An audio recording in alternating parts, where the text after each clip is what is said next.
गुफ्तगू के लिए और उनके लॉयर्स की एक्सेस हम सिर्फ और सिर्फ एक बात पे फोकस कर रहे हैं। ये पाकिस्तान में इमरान खान की बात को मैं दोहराऊंगा इसके जवाब में। एक मुल्क में दो दस्तूर बन गए। एक दस्तूर हुआ है जो इनके खिलाफ इस्तेमाल किया जा रहा है, अलीमा खान और इमरान खान की पार्टी, इमरान खान की बहन और उनके घर के खिलाफ। और दूसरा दस्तूर इमरान खान के खानदान के बाकी लोगों के साथ साथ उसकी बहन को भी कैद देने की कोशिश की गई, तो इसको कौम कबूल नहीं करेगी। हम किसी से कोई एनआरओ थोड़ा ही मांग रहे हैं या वहां खड़े होकर झूठ थोड़ा ही बोलेंगे कि ये बीमार है, बाहर निकलेगा तो जहाज में बैठेगा और बर्गर खाना शुरू कर देगा।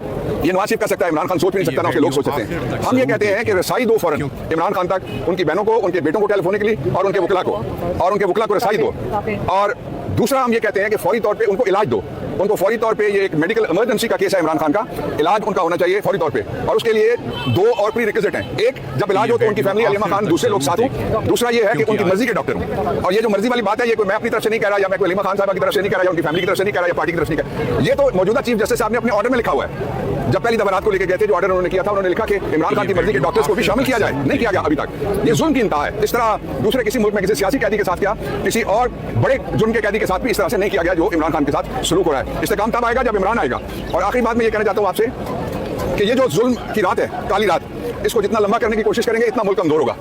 पहले भी हमने कहा था, इमरान खान की कई सारी बातें सच्ची हुई हैं। आपको और मुझे मुखातिब करके उन्होंने कहा था मैं जुल्म बर्दाश्त करूंगा, तुम नहीं कर सकते। अब लोग चीख रहे हैं, हर आदमी चीख रहा है, महंगाई के, बेरोजगारी के खिलाफ, नाइंसाफी के खिलाफ, लाकानूनियत के खिलाफ, आइन की ना होना, अमलदारी का, उसके खिलाफ हर आदमी चीख रहा है। दूसरा, उसने बिल्कुल दुरुस्त बात कही थी कि ये जो टोला आया है, ये टोला अनपढ़ है, ये टोला गवर्नेंस नहीं जानता, आर्ट ऑफ गवर्नेंस नहीं जानता। और इमरान खान ने साबित किया था। मैं दो बातें सिर्फ आपके सामने रखता हूं। सारी दुनिया ने तारीफ की थी, हमारे पास पैसे नहीं थे, लेकिन कोविड में जो WHO ने भी तारीफ की थी कि इमरान खान ने जो हैंडल किया वो दुनिया का कोई दूसरा लीडर नहीं कर सका।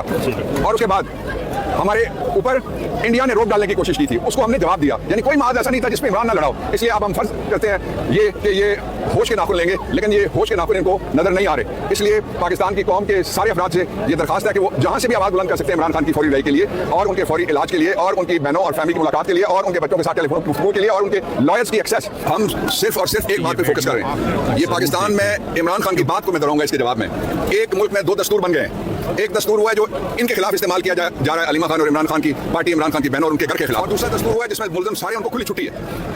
इमरान खान ने दुरुस्त कहा था ये जो सैयदना अली करमल्ला वजुल करीम का फरमान था कि जुल्म के साथ ये समाज नहीं चल सकेगा। आज आप देख रहे हैं कि जुल्म कितना, वो कहता है, किसी ने कहा था कि जुल्म बच्चे जन रहा है कूचा बाजार में। ये जो कुछ हो रहा है सारा, ये उसी पॉलिसी का नतीजा है कि सरजमीने बेआईन है पाकिस्तान और एक मुल्क में दो दस्तूर चल रहे हैं। सर, मरियम औरंगजेब ने जिस तरीके से जहाज वाले मामले को डिफेंड किया है और साथ ही उसे एक रोज कबल मुल्तान का एक शहरी जो है वो अपने बच्चे को बगैर कफन के जो है दफन कर रहा था सलवार मीज में। उसके पास कफन के भी पैसे नहीं थे, जबकि जो सीनियर स्पाई वजीर है मरियम औरंगजेब, उन्होंने कहा जी कि हाँ जी हमने जहाज खरीदा है, क्या कर लेंगे। तो इस वाले से बतौर अपोजिशन पार्टी का जो भी पाकिस्तान के पैसे अपनी अयाशी पे खर्च कर रहा है उसको मैं बताना चाहता हूँ, अगर किसी ने कहा कि क्या कर लेंगे, वक्त आएगा तो पहले भी करके दिखाया था, फिर करके दिखाया। बाबरवान साहब, ये बताइए कि एक असम्बली कहती है करप्शन की है भाई, दूसरा कहती है भाई जहाज खरीदा है भाई, गोली चलाई है भाई, इलेक्शन लूटा है भाई, दूसरी असम्बली कहती है टू नहीं बंद होती। तो ये दोनों असम्बलियां जो है वो आपके मुखालिफ हैं, दोनों का किस तराजू में आप बयान देंगे? ये दोनों ज़मीर से आ रही हैं, इखलाक से खाली हैं।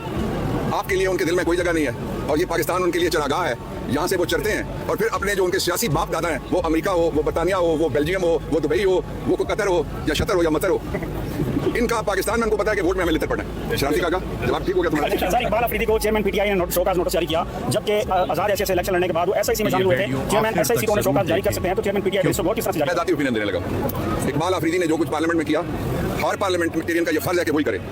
और इकबाल अफरीदी ने किया क्या है? उसने किसी को कोई गाली दी है, आंसर इज नो। कानून तोड़ा है, आंसर इज नो। पार्लियामानी रिवायत तोड़ी है, आंसर इज नो।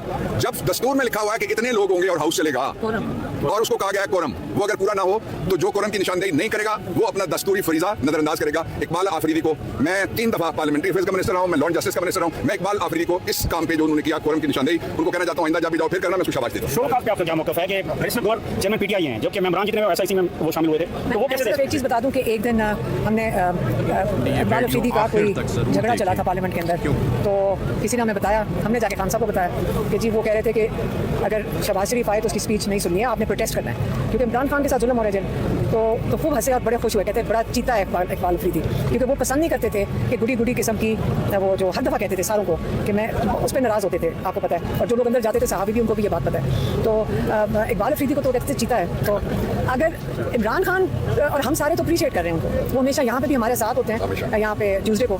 और देखिए ये वक्त है, ये एक किस्म की जंग है जुल्म के खिलाफ। और लेकिन वो जब पार्लियामेंट में बैठते हैं तो उनका कोरम पॉइंट आउट करते हैं। सस्पेंड कर दिया था स्पीकर ने उनको असेंबली से से। तो ये तो जंग के अंदर तो इतना तो चलता ही है। अब क्यों किया, गौर साहब से आप ये पूछे कि उन्होंने क्यों उसको सस्पेंड उनके किया। सामने तो एक बिल्कुल उन्होंने इसी पर उनको निशाना बनाया, लेकिन शौक आदमी उन्होंने डाला कि भाई जो लड़ाई झगड़े हैं उनका भी उनको जो है जिम्मेदार ठहराया है। गर्मी के अंदर 10 और झगड़े हुए थे, यहाँ तो रोज झगड़ा होता है। क्या मतलब है झगड़ा? तो उनको मैंने जिम्मेदार ठहराया है। वो मेरी बात सुन यहाँ जब झगड़ा होता है तो बड़ी अच्छी चीज होती है ना, ये तो लव गर्म रखने का एक बहाना। देखिए बड़ा जबरदस्त साहब ने क्या किया झगड़ा होता है। पुलिस वाले के साथ लाहौर में, उस बस जवाब ही कोई नहीं था, इसलिए उसको छोड़ें, ये साइड इशू है। असल इशू ये है इमरान खान, उसके खानदान, उसकी पार्टी, उसके अवाम के साथ क्या सलूक हो रहा है, उसके ऊपर ये बात कर रहे हैं। जी इमरान साहब, अब क्या प्लान है, क्या आगे राह अमल बनाने जा रहे हैं आज रात के लिए या आगे आगे पुलिस भी थोड़ी देर के बाद।